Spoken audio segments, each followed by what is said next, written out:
Yeah. Luis Lucha Libre Diaz is on his way to Bayern München. It's a David Ornstein bomber, Fabrizio Romano bomber. Here we go. From Fabrizio Romano. Even though recently his here we goes just don't hit. It's the same. Morgan Gibbs White. Just saying. That's not our story though.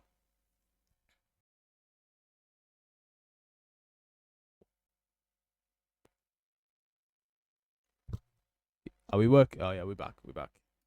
All right. Luis Diaz. He's on his way now to Bayern Munich. And what can we say? What can we do? I did say, well, I don't think I did say it, but I've never said this on YouTube, so I'll say it here. I might have said it on YouTube as well. I'm not. Like, I generally don't remember. But Luis Diaz,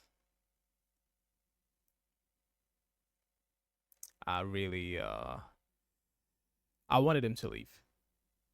I'll be honest. I wanted him to leave. 100% wanted him to leave. Because just don't know how to explain it. Put it this way. I'll say it here first. The season he came in when did he come in? Did he come in January 21, 22? I think he came in around that time, if I remember right. Yeah, he came in January 21, 22. January 22, put it this way. He came in January 22, and holy shit, he was unplayable at the time. Unplayable. He was what you call a complete winger. A complete winger. Luis Diaz. But the season ended, and we lost, well, everything there is to lose, pretty much. We were playing for all titles for last season, and we only ended up with Carabao and FA Cup. We lost. I fucking hate it every time I remember. We lost the Champions League and the Premier League within a season, but that's not the story here today. Season 22-23 starts, and maybe within the first few weeks of the season, he had an injury.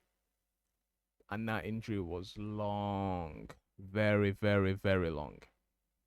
He came back, I think the first, if I remember right, he might have started before, but his first start in 11 was against Tottenham, where Jota scored the winner in the last few seconds after Richarlison did this and scored, and thought he drew the game for Tottenham, and Jota says, "Sit your ass down." So yeah, that was the start from the start of the season up until that Tottenham game, which was a minimum of maybe 4, 5, 6 months after. But he was gone for a long time, and after that injury, we never had the same Diaz that we had January up until the end of the season, up until his injury. Put it this way, we never had the same Diaz ever. That Diaz that we had was just, wow. But the Diaz after injury, no. So that even that 22-23, he didn't play much of it. He had injuries, so we can't even blame him for that. But 23-24, as I said, that injury, you don't see a lot of players have.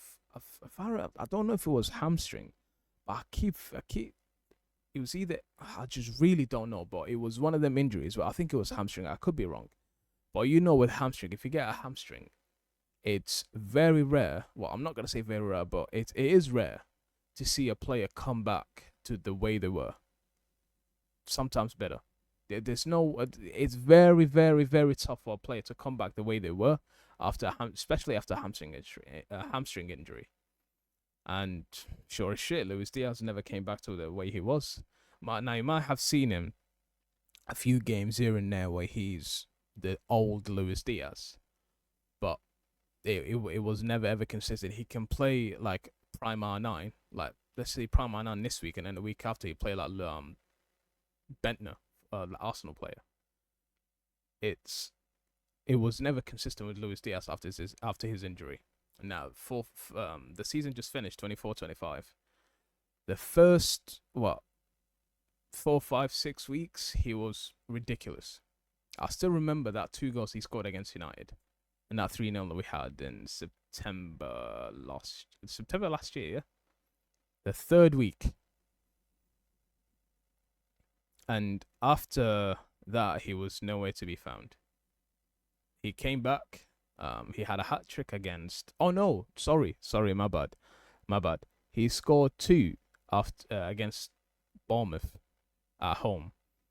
So we played United. It was the third match at Old Trafford away. We won 3-0, and then the week after we had our first loss of the season against Forest, where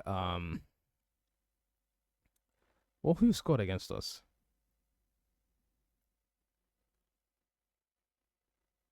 And someone scored against us. I forgot his name. But anyways, whoever scored against us, we lost 1-0. They scored like around 70-ish minute, like late 70-ish minute. And then the week after that was Bournemouth at home, where he scored 2 goals actually, and then Darwin scored the third, all in one half. But after that, he was nowhere to be found. And then he came back again. He scored a hat trick against Bayer Leverkusen, where we played Champions League at home when he won 4-0. But after that, literally, he was nowhere to be found. Luis Diaz disappeared. That's why I wanted him sold. Because I said I knew deep down, after his injury, there's no way Diaz can come back from this injury. There's no way. And I think it's time for him to move on right now. Now, it hurts me to say this because I love Luis Diaz. I really love him. But I think it's time for him to move on. It's time for him for Liverpool and for him to move on. He will do. I really hope he turns to be the greatest Bundesliga player of all time. Really deep down, I really hope so. It didn't end well with Mane being there, but I hope it's not the same for Luis Diaz. I really hope not. I just want to do Luis Diaz to succeed. I wish he could have succeeded with us, but I genuinely think he can't. After his injury, he just cannot. He can't be the same old Luis Diaz that we want. And this is no disrespect to Bundesliga, but the Bundesliga is much easier than the Premier League, and that's why I think he will absolutely do wonders in there. On that left wing, or maybe he can play sometimes as a striker. Don't know how Vincent Kompany will play him, but on that left wing, where he has Harry Kane, and then on the right he has Elise, if I'm right. Yeah, he has Elise on the right, him on the left, Harry Kane on as a number 9. He will do wonders, man. Look at Elise, what he's doing. He came from Crystal Palace, gone and torn up the Bundesliga. Harry Kane, same thing. What makes you think Luis Diaz is not going to do the same? That's what I think Luis Diaz will absolutely tear apart the Bundesliga, unless Fabrizio Romano messes up again and somehow we end up with Luis Diaz staying at Liverpool, because we've seen that before. Well, we've seen it recently actually, but Morgan Gibbs-White. But yeah, now the Isak thing.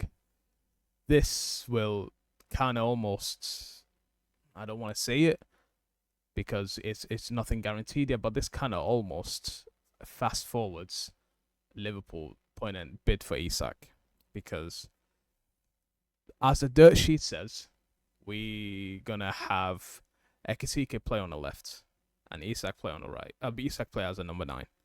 Don't know how. I will say this is the first time I actually get out my hair in here, because I always wearing a hat or a hoodie. Anyways, yeah, we'll see how it goes. Anyways, as I said, by the end of the week, if not by like next week, by like tomorrow, Tuesday, we will see if any bid or anything like that goes for Newcastle for Isak. Yeah, yeah, I'll see you. That's what I had to say anyways. I'll see you maybe tomorrow or Tuesday. Talk about more Liverpool and see what I go on with it. Take care and peace out.